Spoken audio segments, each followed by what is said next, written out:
Hello, how are you? I'm standing in front of an old buggy that was pulled by horses, but it doesn't mean that I'm as old as this buggy. I might be old, but not this old. I'm only 72 years old, but this buggy goes way back. They say for the king, huh? The king rode in this buggy.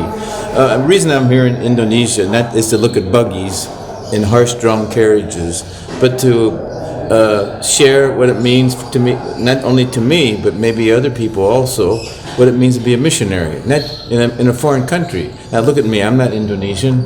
My nose is too big, I'm too white, I have no hair. And I'm a little tall. Some people think I'm a little tall, but I'm not. But the real reason I'm here is to go around to a few places of the Vincentian priests or seminaries and share my story about why I thought of not just becoming a Vincentian priest, but why I thought of being a Vincentian missionary. And when I was in the seminary 50 years ago, I had to choose if I wanted to stay in the United States and be a local pastor somewhere, or to teach in one of our universities or seminaries, or was I willing to go abroad to a foreign country? And I had a choice of either Taiwan or Chile. So I chose Taiwan because I had known many converts, Vincentian older converts, American converts who had come back to the United States and visited our seminaries and told us about what they did. And I was impressed, and I thought this would be a good challenge for me to go to another country as a missionary. So I went to Taiwan. And when I was in the seminary, I was really terrible at languages. Not just English is okay, but Latin and Greek and French. But then also, when I went to Taiwan, I was afraid maybe I won't be able to learn this Mandarin language. But for some reason, I was able to.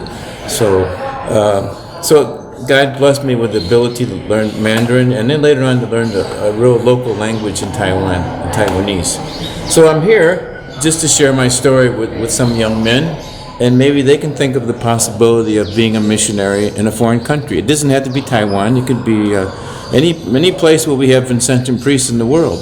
There are many international missions, and these international missions, each person contributes in a different way. We have some, like in Taiwan, we have people from 7 or 8 different countries working together as Vincentians, and we have many different Vincentians of different countries in Solomon Islands and in other countries in South America. So it's a special vocation. The vocation to be a priest is a special vocation, but to be a missionary priest and willing to go to a foreign country where things are done differently from your own country takes it's a big challenge, and it takes some time to get used to. But after you get used to it, you feel more at home. We do, most of us foreign missionaries, we feel more at home in the foreign country where we are than going back to our own native country. And that's because we, after so many years, have been able to be enculturated into the country where we are, whether it's China or Taiwan or Philippines or Indonesia or Solomon Islands or some country in Africa. So this is why I'm here, just to tell my story, because when I share my story, maybe some of these seminarians will say, hey, maybe my story is also like Father Richard's, and maybe I can consider going to a foreign country, offering myself as a missionary, a Vincentian missionary, because the name of our group is the Congregation of the Mission. So we can be mission in our own country, but we can also be mission in a foreign country. As St. Vincent wanted us to be not just taking care of the poor, but also helping with the clergy, the formation of the clergy, and also offering ourselves to be foreign missionaries in countries that needed priests. Like in Taiwan. In Taiwan, most of the priests are foreigners, and very few are local priests.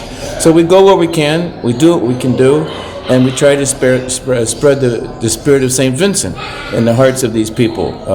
So I feel very honored to be able to travel around Asia, not a lot anymore because I'm getting older, but to share my story of vocation and listen to the story of my converts from India, from Indonesia, from the Philippines, from Vietnam, and share theirs, and from China, and share why they thought of being local, being Vincentian priests, but some of them also consider being missionaries. So that's my story. Is simply I didn't know when I was a young boy that I would end up in Taiwan for so many years.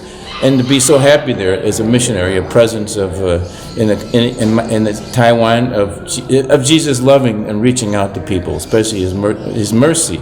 And maybe I don't know. I don't think I have a lot of people that I know. I haven't baptized many people, but I think I've touched some people by my sharing with them.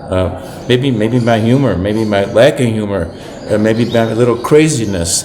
But part of being a missionary is to be able to adjust and to laugh at yourself. You have to have a sense of humor. If you don't have a sense of humor, you won't last long as a missionary, foreign missionary, because you'll have to be doing things you don't want to do, and you just won't be able to take it after a while. You have to kind of surrender yourself and be open to the local people. And then you'll find out that, before I went to Taiwan, I thought that I would be bringing Jesus' love and mercy for others, but I discovered that wasn't true. His mercy and love is present already in these countries, and it's for me, whatever I can do to help the people see, especially the non-Christians, that Jesus is in their lives already, and they don't know it, and He's loving them. So maybe I took a chance. Maybe it was like gambling to go to the missions, but I don't regret the gamble because it was worth it. Because if I wouldn't have taken that gamble, I don't think I would have been. Wouldn't have been as happy as I am now in Taiwan. So, coming to Indonesia or anywhere else I can go to share my story. Maybe someday India with some of our younger seminarians in India. Maybe Vietnam.